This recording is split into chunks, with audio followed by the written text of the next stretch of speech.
Generic क्या है, ethical या ब्रांडेड क्या है, इनमें क्या अंतर है। एक क्वेश्चन आया था पूछने के लिए, उन्हें समझ में नहीं आया था। वो ये कहना चाह रहे थे कि जेनरिक जो होती है वो लोकल दवाई होती है, और जो एथिकल और ब्रांडेड होती है वो अच्छी होती है, अच्छा असर होता है उनका। तो इनके बीच में क्या भेद है वो जानने की कोशिश वो चाह रहे थे। तो आज उसी के ऊपर वीडियो है।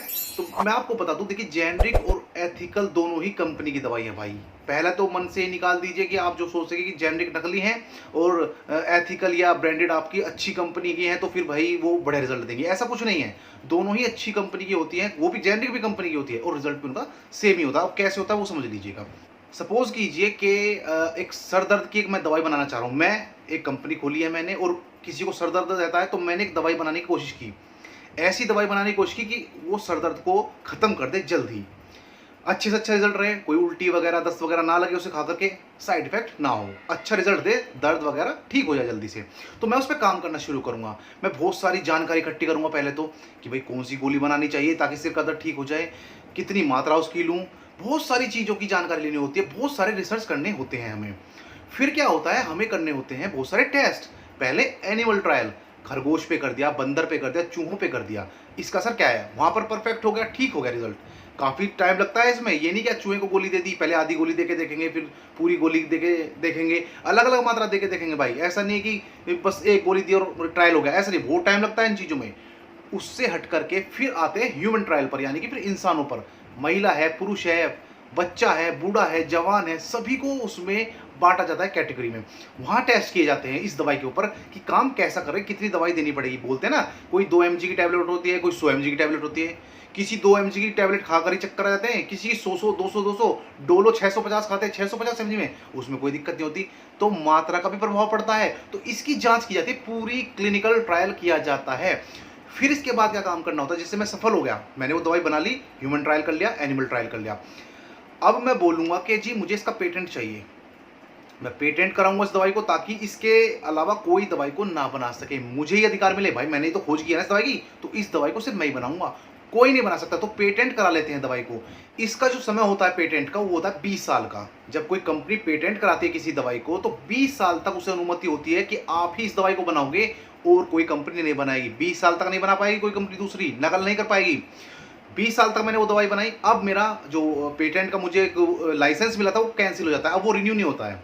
मैं जानकारी के लिए बता दूं, जो पेटेंट हम कराते हैं वो रिन्यू नहीं होता है, 20 साल के बाद वो खत्म हो जाता है। अब कोई भी कंपनी चाहे तो उस दवाई को, जो मैंने गोली बनाई थी, उस दवाई को बना सकती है।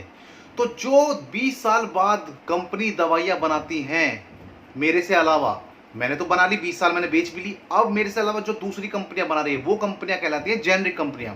ब्रांडेड कंपनी तो मेरी है, मैंने ही बनाई थी, वो कंपनी मेरी है, लेकिन जो दूसरी कंपनियां बनाना शुरू करेगी मेरी दवाई को देख हम देख, तो वो कहलाएंगी जेनरिक कंपनियां। तो आप उन्हें लोकल मत समझे, वही साल्ट है, वही दवाई है, लेकिन दूसरी कंपनियां बना रही है। तो जेनरिक दवाई लोकल नहीं होती, खराब नहीं होती हैं। अब बात करते हैं सस्ती और महंगी का।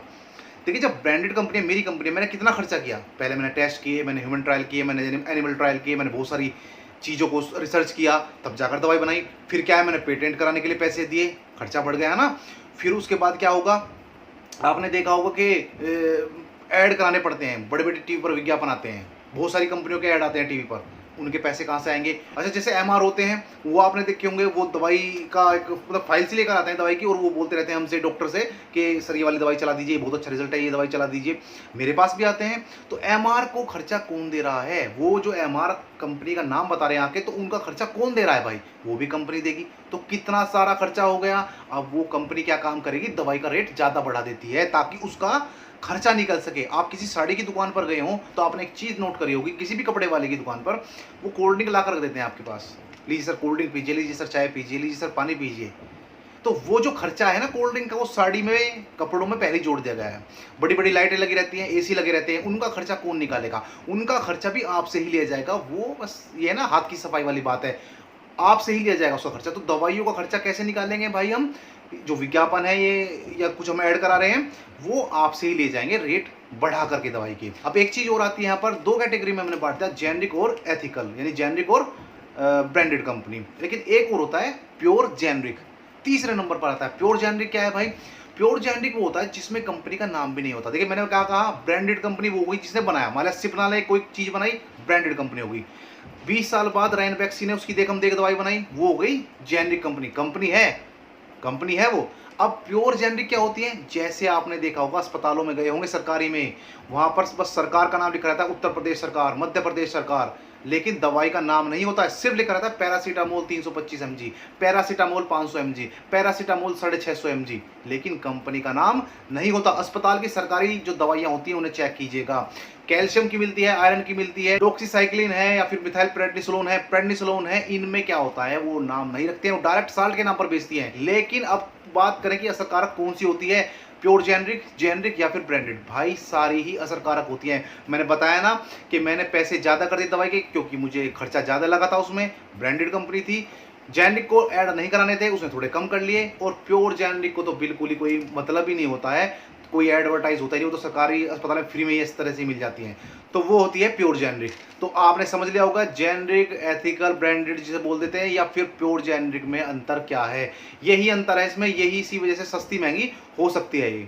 अगली वीडियो में जल्दी मुलाकात होगी, तब तक स्वस्थ रहे, मस्त रहे, तंदुरुस्त रहे। आपका दिन शुभ हो। नमस्कार, धन्यवाद।